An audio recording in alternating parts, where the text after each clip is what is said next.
শুভকামনা নিয়ে একটা গল্প বলে আমি 6 নম্বরে যাচ্ছি।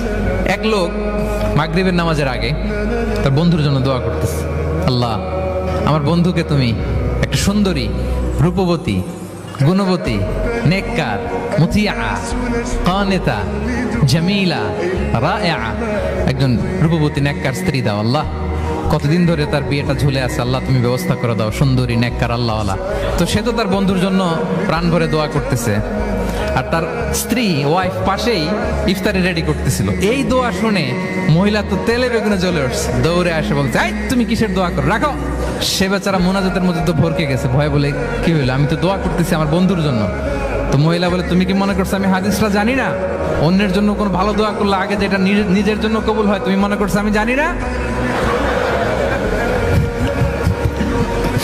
তুমি ভাবছো হাদিস শুধু তুমি একা জানো, আমি জানি না? না, কি সব দোয়া করো এগুলা?